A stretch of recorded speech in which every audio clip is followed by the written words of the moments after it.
በስመ አብ ወወልድ ወመንፈስ ቅዱስ አሐዱ አምላክ አሜን። መዝሙረ ዳዊት 113 እግዚአብሔር ሕያዋይ እዩ ሃሌሉያ። አቱም ባሮት እግዚአብሔር ንስም እግዚአብሔር አመስግንዎ። ካብ ሎሚ ጀሚሩ ክሳዕ ዘለዓለም ስም እግዚአብሔር ብሩክ ይኹን። ካብ ምብራቕ ፀሓይ ጀሚሩ ክሳዕ ምዕራባ ስም እግዚአብሔር ይመስገን። እግዚአብሔር ኣብ ልዕሊ ኩሎም ኣህዛብ ልዑል እዩ፣ ክብሩ ከዓ ልዕሊ ኩሉ ሰማያት እዩ። ነቲ ኣብ ላዕሊ ኣብ ዝፋኑ ዝተቐመጠ ንእግዚአብሔር ኣምላኽና ዝመስል መን እዩ? ኣብ ሰማይን ኣብ ምድርን ንዝተዋረዱ ዝርኢ ንድኻ ካብ መሬት ዘልዕል ንምስኪን እውን ካብ መሬት ልዕል ዘብሎ ምስ ኣሕሉቕ ህዝቡን ምእንቲ ከቐምጦ ንመኻን ኣብ ቤት የንብራ ሕጉስቲ እነቖልዑ እውን ይገብራ። ሃሌሉያ። መዝሙረ ዳዊት 114 መዝሙር ፋሲካ ሃሌሉያ። እስራኤል ካብ ግብፂ ቤት ያዕቆብ እውን ካብ ቋንቋኡ ዘይፍለጥ ህዝቢ ብዝወፅሉ ጊዜ ይሁዳ መቕደሱ እስራኤል ድማ ግዛኣቱ ኮነ። ባሕሪ ረኣየት ሃደመት እውን ዮርዳኖስ ከዓ ንድሕሪት ተመልሰ። እምባታት ከም ሽደናት ኮረብታት ድማ ከም ብተያት ዘለሉ። ኣቲ ባሕሪ እንታይ ኮንኪ ኢኺ ዝሃደምኪ? ኣታ ዮርዳኖስ ከ እንታይ ኮንካ ኢኻ ንድሕሪት ዝተመለስካ? ኣቱም እምባታት እንታይ ኮንኩም ኢኹም ከም ሽደናት ዝተሰራሰርኩም? ኮረብታት ከ እንታይ ኮንኩም ኢኹም ከም ብተያት ዝዘለልኩም? ኦ ምድሪ ኣብ ቅድሚ እቲ ነኻውሕ ናብ ቀላያት ንጭንጫ ናብ ዓይኒ ማያት ዝለወጠ ኣብ ቅድሚ ጎይታ ኣብ ቅድሚ ኣምላኽ ያዕቆብ አንቀጥቅጢ። አሜን። መዝሙረ ዳዊት 115 ሓቀኛ ዝኾነ ሓደ ኣምላኽ ኦ ጎይታ ንኣና ኣይኮነን ግና ስለ ምሕረትካን ስለ ሓቅኻን ኢልካ ንስምካ ምስጋና ሃብ። ኣሕዛብ ኣምላኾም ኣበይ ኣሎ ኣይበሉና። ኣምላኽና ሳብ ላዕላይ ኣብ ሰማይ እዩ፣ ኣብ ሰማይን ኣብ ምድርን ኩሉ ዝደለዮ ይገብር። ጣዖታት ኣሕዛብ ኢድ ሰብ ዝገበሮም ስራሓት ብሩርን ወርቅን እዮም። ኣፍ ኣለዎም ግና ኣይዛረቡን፣ ዓይኒ ኣለዎም ግና ኣይሪኡን፣ እዝኒ ኣለዎም ግና ኣይሰምዑን፣ ኣፍንጫ ኣለዎም ግና ኣይጫኑን፣ ኢድ ኣለዎም ግና ኣይድህስሱን፣ እግሪ ኣለዎም ግና ኣይኸዱን፣ ብገረሮኦም ድማ ኣይናገሩን። ኩሎም ዝሰርሕዎምን ዝእመንዎምን ኩላቶም ከምኣቶም ይኹኑ። ቤተ እስራኤል ብእግዚአብሔር ተኣመኑ፣ ረዳኢኦምን እምንቶኦምን ንሱ እዩ። ቤት ኣሮን ብእግዚአብሔር ተኣመኑ፣ ረዳኢኦምን እምንቶኦምን ንሱ እዩ። ኣቱም ንእግዚአብሔር እትፈርሑ ብእግዚአብሔር ተኣመኑ፣ ረዳኢኦምን እምንቶኦምን ንሱ እዩ። እግዚአብሔር ዘከረና ይባርኸና እውን እዩ። ንቤት እስራኤል ድማ ክባርኾም እዩ፣ ንቤት ኣሮን እውን ክባርኾም እዩ። ንኩሎም እቶም ንእግዚአብሔር ዝፈርሑ ኣናእሽቱን ዓበይትን ክባርኾም እዩ። እግዚአብሔር ኣብ ልዕሊኦም ኣብ ልዕሊኹምን ኣብ ልዕሊ ደቅኹምን ይወስኽ። ንስኻትኩም ሰማይን ምድርን ንዝፈጠረ እግዚአብሔር ብሩኻት ኢኹም። ናይ ሰማያት ሰማይ ንእግዚአብሔር እዩ፣ ንምድሪ ግና ንደቂ ሰብ ሃበ። ኦ ጎይታ ሙታት ዘመስግኑኻ ኣይኮኑን፣ ኩላቶም ናብ ሲኦል ዝወርዱ እውን ከምኡ። ሕና ግና ካብ ሕዚ ክሳዕ ዘለዓለም ንእግዚአብሔር ክንባርኾ ኢና። ሃሌሉያ። መዝሙረ ዳዊት 116 ካብ ሞት ዝደሓነ ሰብ ዘቕረቦ ምስጋና። እግዚአብሔር ድምፂ ልመናይ ሰሚዕኒ እሞ ፈተኽዎ፣ እዝኑ ናባይ ተቀቢሉ እዩሞ ብኩሉ ዘመን ህይወተይ ክጽውዖ እየ ጻዕሪ ሞት ሓዘኒ ሕማም ሲኦል እውን ረኸበኒ ጭንቀትን መከራን እውን ረኸበኒ ሽዑ ኣነ ኦጐይታ ንነፍሰይ ኣድሕና ኢለ ስም እግዚኣብሔር ጸዋዕኹ እግዚኣብሔር መሓርን ጻድቕን እዩ ኣምላኽና እውን የቕረበ ሃላይ እዩ እግዚአብሔር ንህፃናት ይሕልዎም ተሸገርኩ ንሱ እውን አድሓነኒ እግዚአብሔር ሰናይ ገይሩልኪ እዩሞ ወነፍሰይ ናብ ዕረፍትኺ ተመለሲ ንነፍሰይ ካብ ሞት ንዕንተይ ካብ ንብዓት ንእጋረይ ካብ ምንድልሃ ጻድሕንካየን ኢኻሞ ኣነ እውን ኣብ ቅድሚ እግዚአብሔር ኣብ ሃገር ሕያዋን ክነብር እየ ኣመንኩ ስለዚ ተናገርኩ ኣነ እውን የመና ተጨነቅኩ ካብ ድንጋጸ ዝተለዓለ እውን ኩሉ ሰብ ሓሳዊ እዩ በልኩ ክንዲ እቲ ኩሉ ንዓይ ዝገበረለይ ንእግዚአብሔር እንታይ ክምልሰሉ እየ ናይ ምድሓን ጽዋዕ ክቕበል እየ ስም እግዚአብሔር እውን ክጽውዕ እየ ኣብ ቅድሚ ኩሉ ህዝቡ መጽዋዕይ ንእግዚአብሔር ክፍጽም እየ ሞት ጻድቕ ኣብ ቅድሚ እግዚአብሔር ክብር እዩ ኦጐይታ ኣነ ባርያኻ እየ ኣነ ባርያኻ ወዲ ኣነስተይቲ ባርያኻ እየ መዋቕሐይ ሰበርካ ንኣኻ መስዋዕቲ ምስጋና ክስውዕልካ እየ ስም እግዚአብሔር እውን ክጽውዕ እየ ኣብ ቅድሚ ኩሉ ህዝቢ ኣብ ኣደባባይ ቤት እግዚአብሔር ኦ ኢየሩሳሌም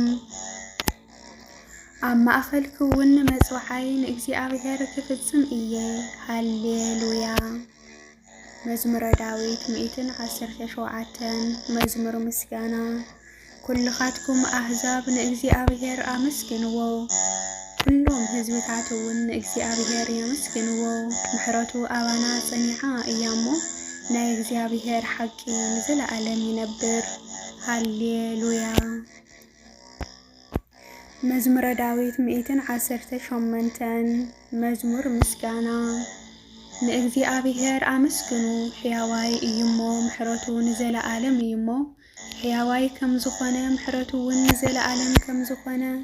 ህዝቢ እስራኤል ሕዚ ይንገሩ ሕያዋይ ከም ዝኾነ ምሕረቱ ንዘለዓለም ከም ዝኾነ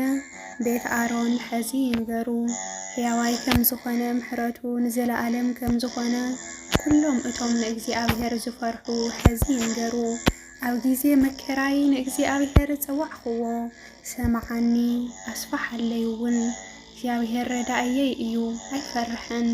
ሰብከ እንታይ ክገብረኒ ይኽእል እግዚአብሔር ረዳእየይ እዩ ኣነ እውን ኣብ ልዕሊ ጸላእተይ ክርኢ እየ ብሰብ ካብ ምትእምማን ብእግዚአብሔር ምትእምማን ይበልጽ ብገዛእቲ ተስፋ ካብ ምግባር ብእግዚአብሔር ተስፋ ምግባር ይበልጽ ኩሎም ኣሕዛብ ከበቡኒ ግና ብስም እግዚአብሔር ኣሰነፍክዎም ምኽባብስ ከበቡኒ ግና ብስም እግዚአብሔር ኣሰነፍክዎም ንህቢ ንመዓር ከም ዝኸብብ ከበቡኒ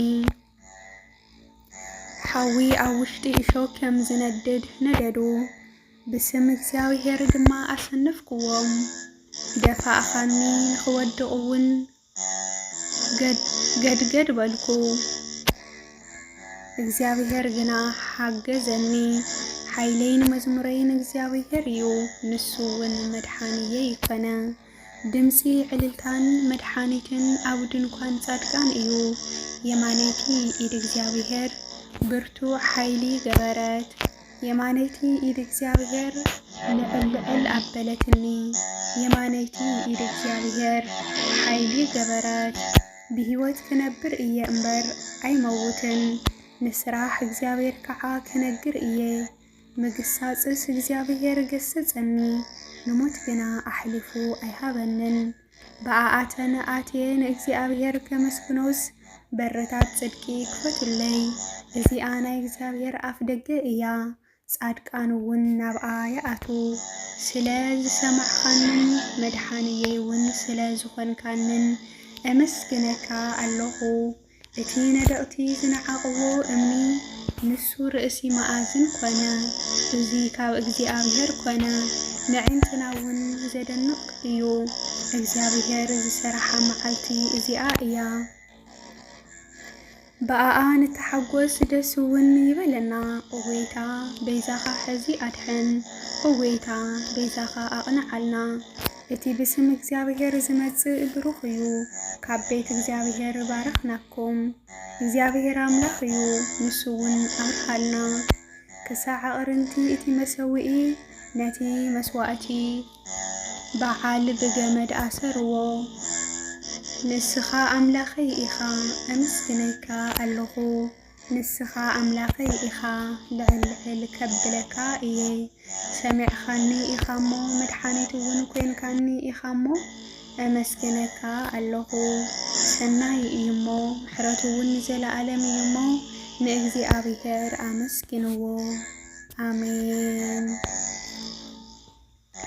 መዝሙረ ዳዊት 119 ሕጊ እግዚአብሔር አሌፍ በመንገዶም ንጹሃን ዝኾኑ ብሕጊ እግዚአብሔር ዝኸዱ ብሩኻት እዮም ምስክርነቱ ዝሕሉ ብምሉእ ልቦም ዝደልይዎ ዝተባረኹ እዮም ንሳቶም ዓመፅ ኣይገብሩን ብመንገድታቱ ከዓ ይኸዱ ንትእዛዛትካ ተጠንቂቕና ምእንቲ ክንሕልዎ ንስኻ አዘዝካና ስርዓታትካ ንኽሕሉ መንገድታተይ ክቐንዓለይ ምፈተኹ ነይረ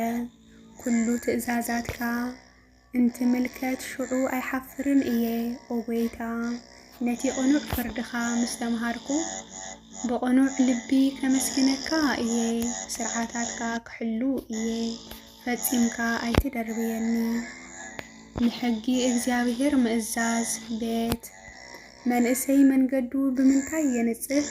ቃልካ ብምሕላው እዩ ብምሉእ ልበይ ደለኹኻ ካብ ትእዛዛትካ ኣይተርሐቐኒ ንኣኻ ምእንቲ ከይብድል ንቓልካ ኣብ ልበይ ዓቆርክዎ ኦጎይታ ንስኻ ብሩኽ ኢኻ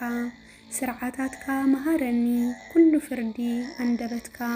ብኸንፈረይ ነገርኩ ከም ኩሉ ሃብቲ ብመንገዲ ምስክርነትካ ደስ በለኒ ንትእዛዝካ እስተንትኖ ኣለኹ ንመንገድኻ እደልዮ ኣለኹ ብትእዛዛትካ እሕጐስ ንቓልካ እውን ኣይርስዖን እየ ሕጊ እግዚአብሔር ኣብ ምፍጻም ዘሎ ሓጎስ ጋሜል ብሂወት ክነብር ቃልካ እውን ክሕሉስ ንኣገልጋሊኻ ሰናይ ግበረሉ ኣዒንተይ ክፈተለይ ካብ ሕግኻ እውን ተኣምራትካ ክርኢ እየ ኣነ ኣብዛ ምድሪ ጋሻ እየ ትእዛዛትካ ካባይ ኣይትሰውር ነፍሰይ ኩሉ ሻዕ ንፍርድኻ የመና ናፈቐት ነቶም ካብ ትእዛዛትካ ዝሰሓቱ ትዕቢተኛታትን ርጉማትን ገሰጽካዮም ምስክርነትካ ደልየ እዮሞ ጸርፍን ንዕቐትን ካባይ ኣርሕቕ መሳፍንቲ ድማ ተቐሚጦም ንኣይ ሓመዩኒ ኣገልጋሊኻ ግና ሕግታትካ የስተንትን ነበረ ምስክርነትካ ንኣይ ሓጐሰይ እዩ ስርዓትካ እውን መኻርየይ እዩ ሕጊ እግዚአብሔር ንምፍጻም ምምዳብ ዳሌጥ ነፍሰይ ናብ ምድሪ ተጸግዐት ከም ቃልካ ሕያው ግበረኒ መንገድኻ ነገርኩ ንስኻ እውን ሰማዕኻኒ ስርዓታትካ መሃረኒ መንገዲ ስርዓትካ ከስተውዕል ግበረኒ ንተኣምራትካ እውን ከስተንትኖ እየ ካብ ሓዘን ዝተለዓለ ነፍሰይ ተጠኸሰት በቃልካ ጽናሐኒ መንገዲ ዓመፅ ካባይ ኣርሕቕ ሕግኻ እውን መሃረኒ መንገዲ ሓቂ መረጽኩ ፍርድኻ እውን ኣይረሳዕኾን ኦ ጎይታ ናብ ምስክርነትካ ተጸጊዐ እዮሞ ኣይተሕፍረኒ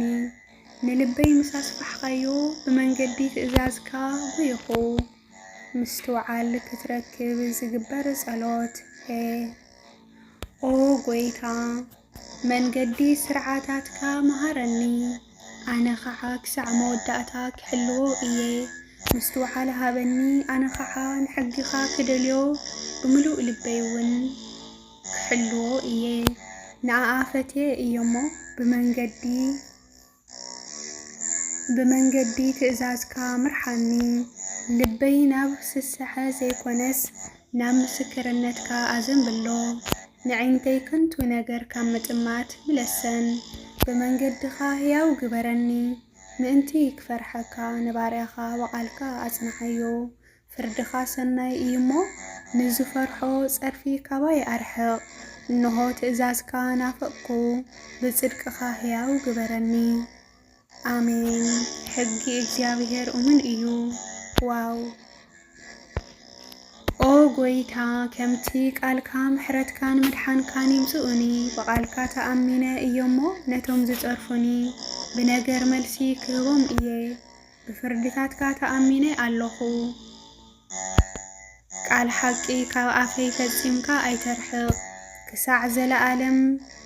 زل عالم نحقخا كل شعك حلو إيه نتأزازات كون دلية إيومو أسفيحك خيد إيه أو قدمي نجستات مسكرنتكا كناجر إيه أي حفرن ون بتوم يمنا زفتوم تأزازكا دس يبلني نابتوم زفتوم تأزازكا أداوي كالعليه مسرعاتات كون كستنتن إيه أب እግዚአብሔር أب حقي እግዚአብሔር مأمان زاي نتي نأي نأجلجاليخا زتسفخايو قال ذكر قال كاهيا وغيرني إيمو إزي أب مكراي أحجوستني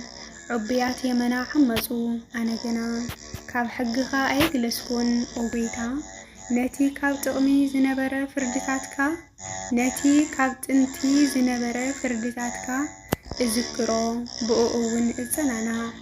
كابتوم حقها زحادقو حاتياتنياتات زتلحالة حزني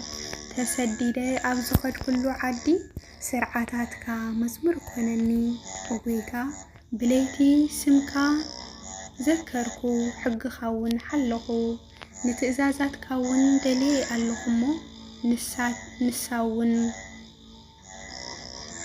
نساون كونتني فقري حقي እግዚአብሔር حيات እግዚአብሔር ግደይ ኢኻ ኣነ ኸዓ ሕግኻ ክሕሉ እየ በልኩ ብፍጹም ልበይ ናብ ገጽካ ተማህለልኩ ከም ቃልካ እውን መሓረኒ ብዛዕባ መንገድታተይ ሓሰብኩ ኣእጋረይ እውን ናብ ምስክርነትካ መለስኩ ትእዛዛትካ ንምሕላው ጨከንኩ እምበር ኣይደንጎኹን ገመድ ሓጥኣን ተጠምጠመኒ ንሕግኻ ግና ኣይረሳዕኹን ስለ እቲ ቅኑዕ ፍርድኻ ከመስግነካ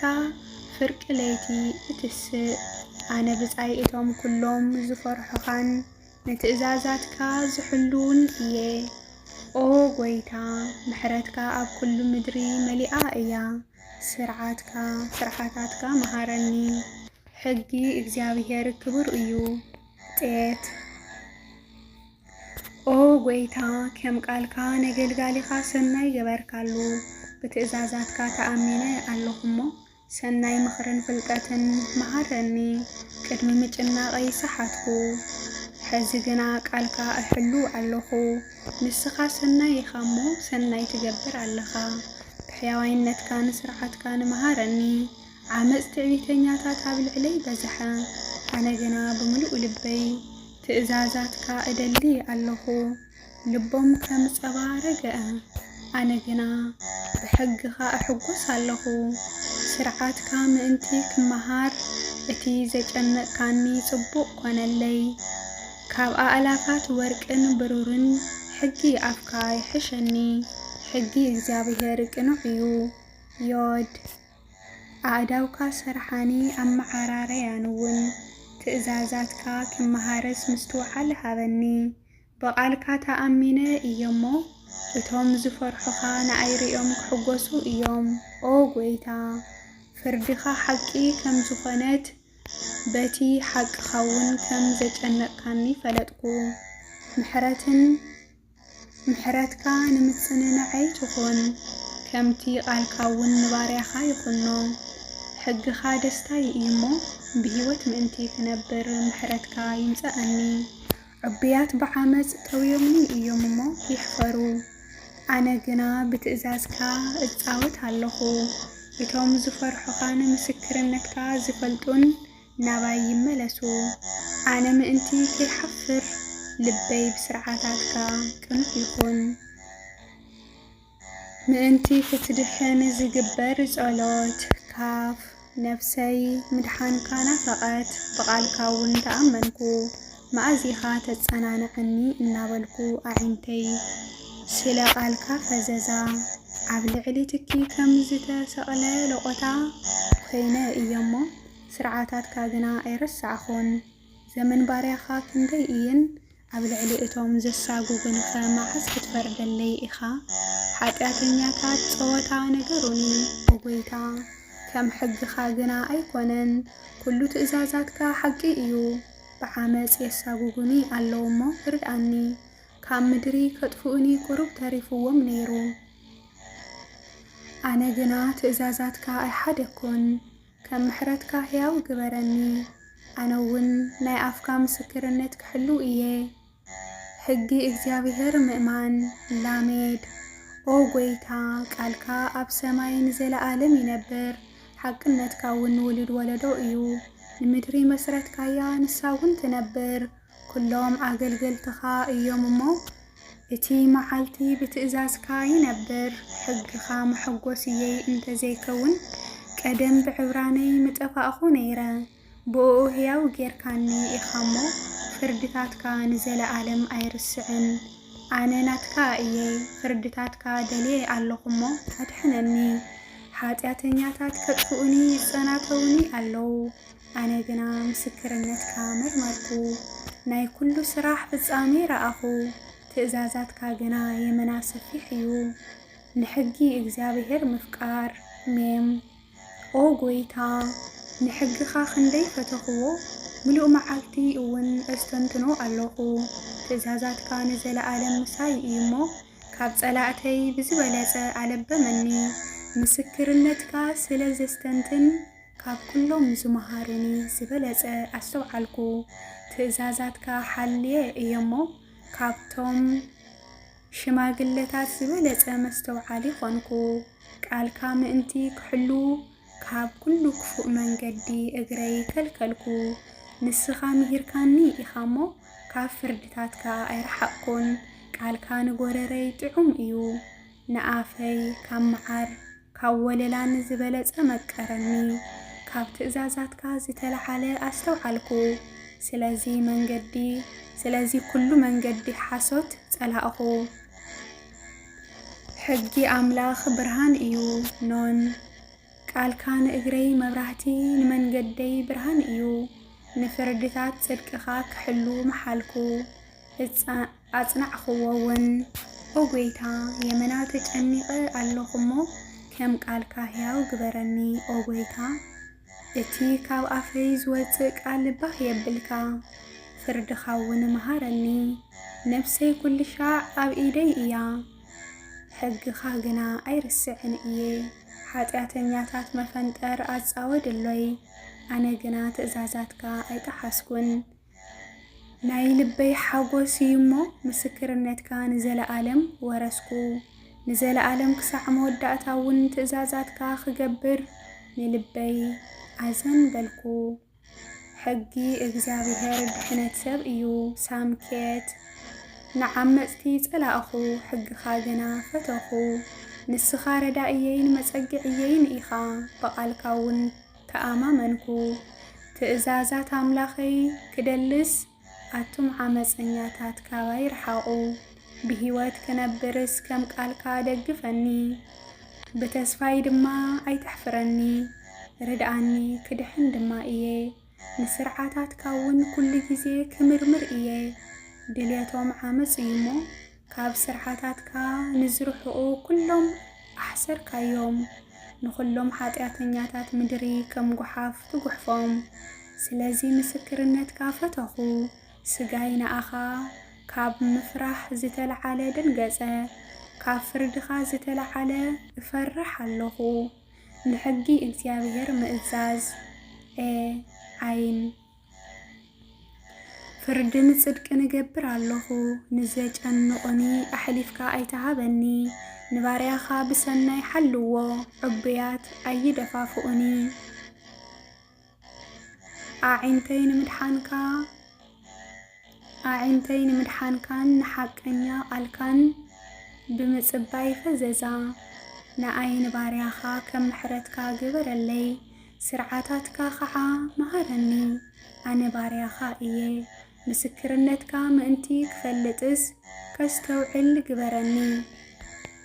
نأجزي أبيهر جيزي سرح إيو نحق خاون سعرو سلازي نتأزازاتكا كاب ورقي كاب صري عنقي أبلي صفتخو سلازي ناب كلو تأزازكا أمرحخو نخل من قدي عمسون سلاخو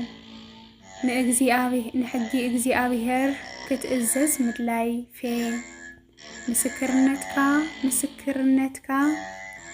مسكراتكا زدنقو إيوم سلازي نفسي تدليوم مجلاز قالكا برهان يهب نهزانات دما مستوعلتي قبروم نتأزازكا نافيقة اللخمو عافي كفتكو هررون بلكو كم تيناتهم سمكا زفتو اتقور فردي ناباي تملكت محارنون عكايداي كمتي قالكا أغنى كل حاتياتون أيجزأني تأزازكا مأنتي كحلو كابز قفعني سبات عدحنني أو لعلي باريخا قسكا أبره سرعاتاتكا خاحا مهارني حقخا أي حلو خنمو نبعاتي كمحازما يفسس اللو حقي إجزابيهر كنعيو صادي أوغيتا نسخا صادقيخا فردخا ونقنحيو سكرنتكا بصدقي أزز يمناون قنحيو مسكرنتكا بصدقي أززكا يمناون قنحيو صلاتي تأزازكا سلزرسعو قناعات بيتكا بلعني قالكا يمنا صريئيو باريخا ونفتو أنا نؤسن عقن إيه تأزازاتكا قنا أيرسعهن صدق خانا يزال عالم صدق إيو قال كاون حقي إيو قال كاون حقي إيو مكران شجرن رخوني تأزازكا جنا حقوسي إيوم مسكرنتكا نزال عالم صدق إيو كاستوعل جبرني بهيوتون أنورني كاب صلائي مأنتي كتدحين زجبر صلوت قاف